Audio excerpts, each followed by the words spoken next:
Hello दोस्तों, physics की दुनिया चैनल पर आपका स्वागत है। हम क्लास 12 की फिजिक्स पढ़ रहे हैं। हमारा चैप्टर चल रहा है 8वां।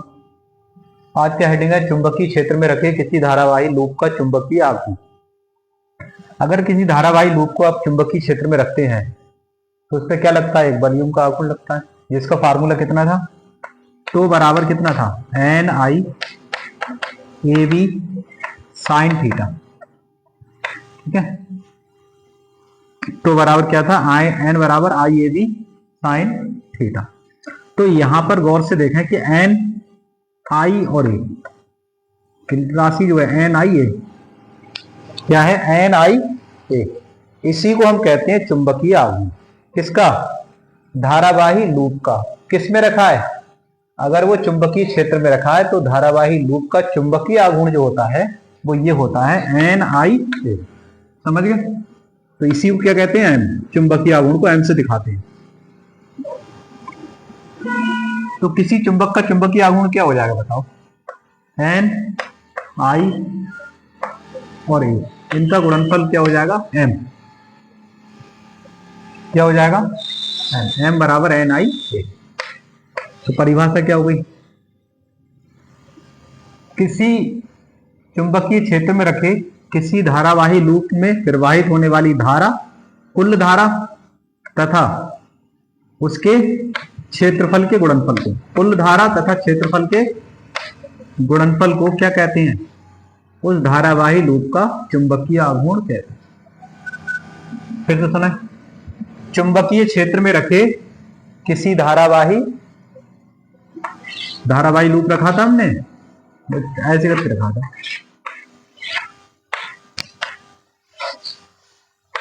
इस तरीके से रखा, नहीं रखा? पहला डेरिवेशन ही ये था। बताइए, रखा था? तो इसमें धारा आई बह रही थी इस तरीके से। तो जब धारा आई बह रही है इसमें, तो इसमें क्या लगाएगा? इस पे जो बलाग्यों का आघूर्ण लगता था इसमें, वो उसका फार्मूला था N I A B cos alpha था। लेकिन अक्ष से अगर कोण देखा था तो वो क्या हो गया था फिर? Sign theta. तो यहाँ पे एन और आई और ए, इसे हम कहते हैं एम। तो इसकी परिभाषा हो गई, किसी धारावाही लूप चुंबकीय क्षेत्र में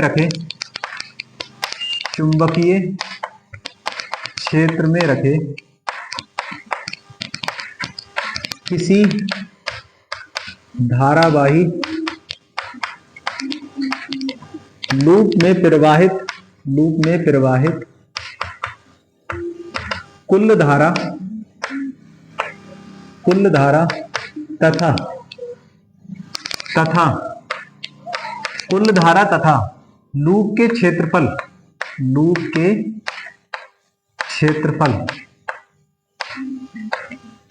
के गुणनफल को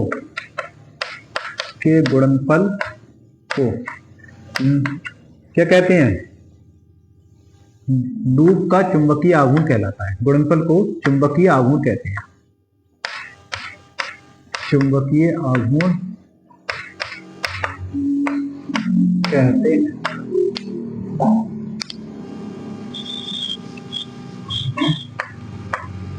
लूप का चुंबकीय आघूर्ण कहते हैं। प्रतीक क्या हो जाएगा इसका बताइए? तो इसका प्रतीक जो है वो है एम। यदि एक फेरे की धारा कितनी है?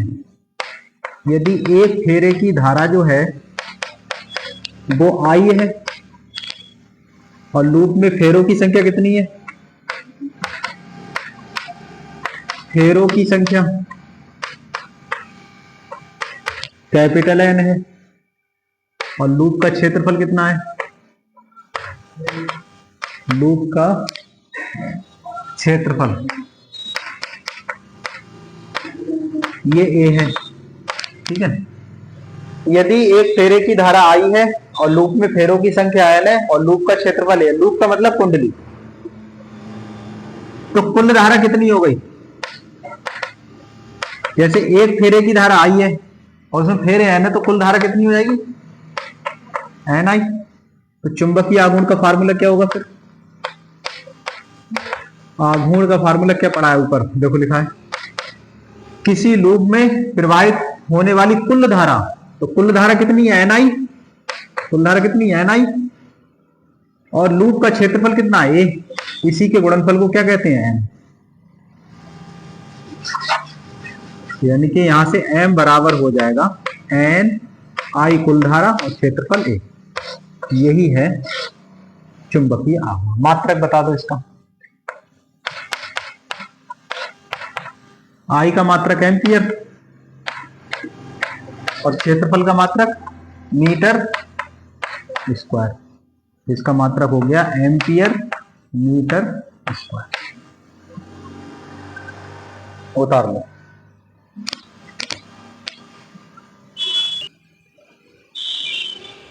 नोट बताइए, एक समान चुंबकीय क्षेत्र में, चुंबकीय क्षेत्र में धारावाही लूप पर, लूप या फिर कुंडली लगने वाला बल युग्म का आघूर्ण कितना था, लगने वाला बल युग्म का आघूर्ण कितना था, पता है तुम्हें? एक समान चुंबकीय क्षेत्र में धारावाही लूप या कुंडली पर लगने वाला बल युग्म का आघूर्ण कितना था?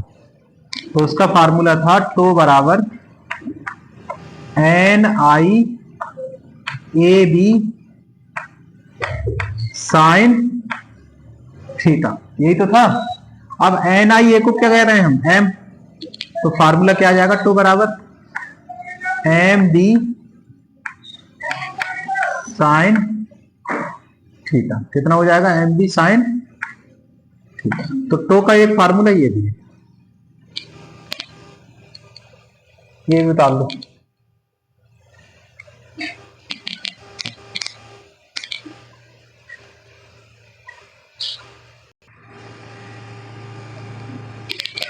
टॉपिक है बाह्य चुंबकीय क्षेत्र में चुंबकीय द्विध्रुव की स्थितिज ऊर्जा।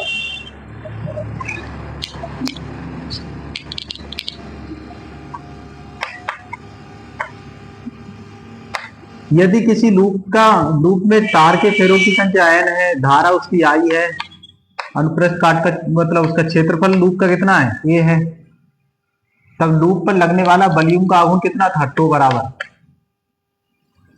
N I A B sine theta, ये तो था। तो एन आई ए को क्या कहते थे हम, एम, तो टो बराबर क्या हो गया, एम बी साइन थीटा, यही हो गया। अच्छा, जब इस द्विध्रुव को हम या लूप को हम चुंबकीय क्षेत्र में घुमाते हैं तो इस पे क्या लगाएगा, ये बल आघूर्ण लगता है, उसका फार्मूला ये हो गया। तो हमें कार्य करना पड़ेगा, क्या करना होगा, कार्य। तो जो कार्य होगा उस कार्य का फार्मूला क्या होगा, कार्य का फार्मूला होता है टो इंटू डी थीटा। क्या फार्मूला होता है, टो इंटू डी थीटा। अल्प कार्य डी डब्ल्यू बराबर क्या हो जाएगा, टो इंटू डी थीटा। तो कुल कार्य अगर हम टोटल कार्य निकालें डब्ल्यू, तो इंटीग्रेशन आएगा थीटा 1 से, अगर हम थीटा 2 तक घुमा रहे हैं किसे, द्विध्रुव को जो है चुंबकीय द्विध्रुव को थीटा 1 से थीटा 2 तक घुमा रहे हैं, तो फार्मूला क्या आएगा, तो कुल कार्य कितना हो जाएगा, इंटीग्रेशन थीटा 1 से थीटा 2 और टो इंटू डी थीटा, यही आएगा। इस टो का मान आप यहां लगा दो, तो फार्मूला हो जाएगा थीटा 1 से थीटा 2 और ये हो जाएगा M D sine theta D theta. समाकलन किसका होगा, जिसके साथ थीटा लगा, यानी साइन थीटा का। तो एम डी यहां से कांस्टेंट है, बाहर लेंगे, साइन थीटा का आप समाकलन कर लो। साइन थीटा का समाकलन कितना होता है, माइनस का कॉस थीटा हो जाएगा, थीटा 1 से थीटा 2, माइनस बाहर ले लें तो ये आ जाएगा कॉस थीटा और यहाँ आएगा थीटा 1 से थीटा। पहले अपर लिमिट लगाओ, फिर माइनस करके लोअर लिमिट लगाओ। अपर लिमिट पे थीटा 2 और लोअर लिमिट क्या है, थीटा माइनस से अंदर गुणा कर लो, एम बी कॉस थीटा 1 आ जाएगा माइनस कॉस थीटा 2। ये कार्य प्राप्त हुआ। अगर हम द्विध्रुव को एक समान चुंबकीय क्षेत्र में घुमाते हैं तो फार्मूला होता है W बराबर M B cos theta 1 cos minus cos theta 2। यही कार्य क्या है, स्थितिज ऊर्जा में बदल जाता है। यही कार्य स्थितिज ऊर्जा कहलाता है। तो यही U है W। तो U कितनी हो गई, M B cos theta 1 minus cos theta 2।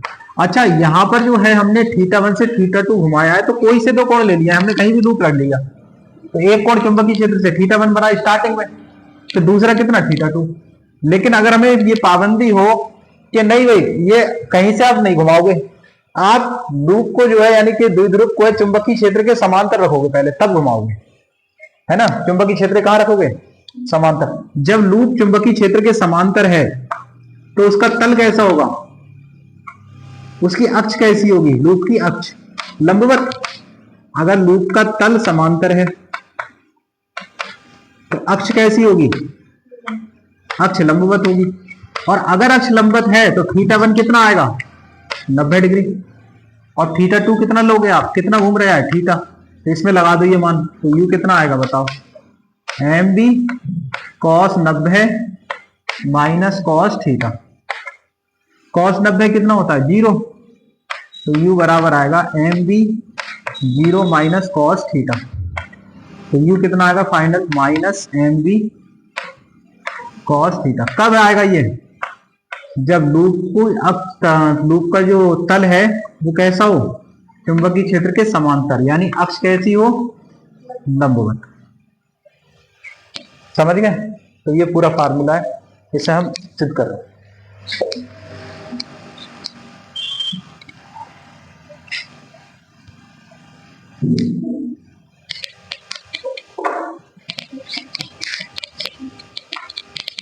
जब किसी धारावाही लूप को चुंबकीय क्षेत्र में रखते हैं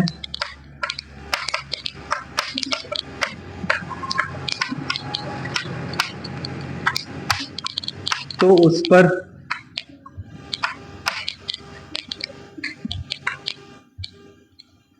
बल आघूर्ण द्वारा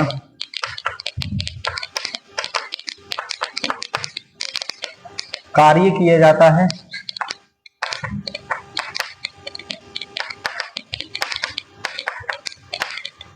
यही कार्य लूप की स्थितिज ऊर्जा कहलाती है।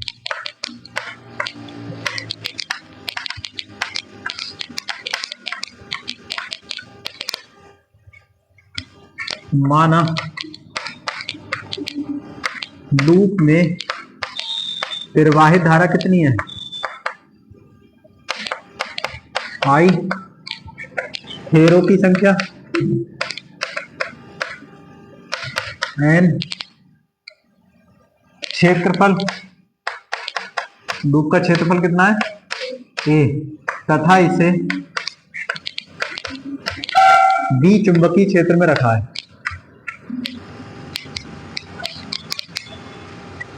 क्षेत्र में रखा है, तब इस पर बलाघूर्ण कितना लगेगा बताओ, तब इस पर बलाघूर्ण कितना लगेगा, तो बराबर N I A B sine theta. परंतु एन आई ए को क्या कहेंगे हम, एम यानी चुंबकीय आघूर्ण, क्या कहोगे इसे, चुंबकीय आघूर्ण।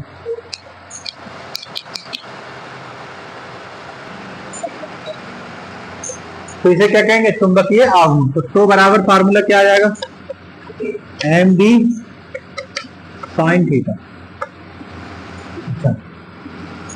इस द्विध्रुव को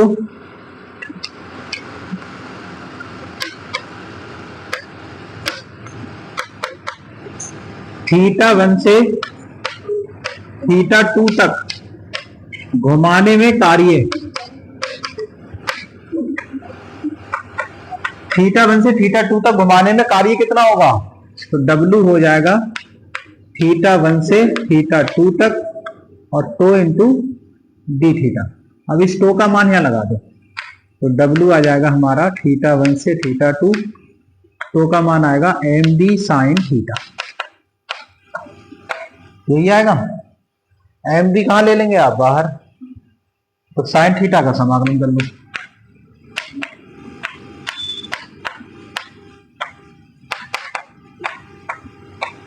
और साइन थीटा का समाकलन क्या होता है? माइनस के कॉस थीटा। माइनस बिल्कुल बाहर ले लें तो ये बचेगा आपका कॉस थीटा, θ2 से θ1। अब यहाँ पे पहले अपर लिमिट लगेगी, फिर माइनस करके लोअर लिमिट लगती है।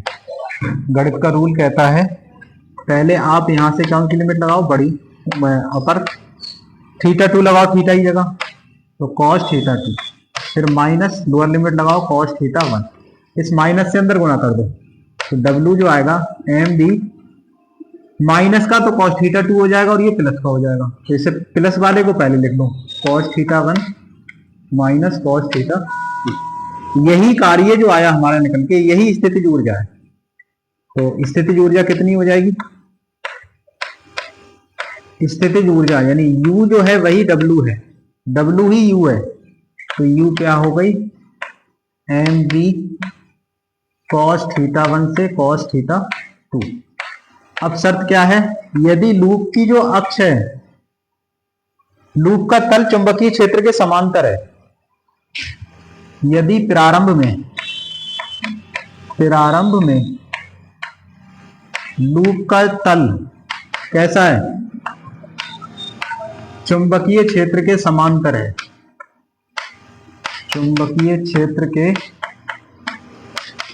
समांतर है। अगर लूप का तल चुंबकीय क्षेत्र के समांतर है तो अक्ष कैसी हो जाएगी? लंबवत। तब अक्ष लंबवत होगी, अर्थात θ1 कितना लेंगे हम? 90 अंश, और θ2 हमारा कितना हो जाएगा?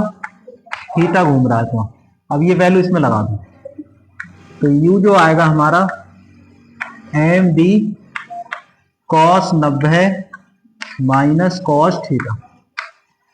90 की वैल्यू 0 होती है, कॉस थीटा आ जाएगा। तो फाइनल आंसर यहां लिख दे रहे हैं। तो U बराबर हो जाएगी md, ये 0 माइनस कॉस थीटा, तो U हो जाएगा हमारा फाइनल माइनस md कॉस। ये आ गई स्थिति लूप की। उतार लें।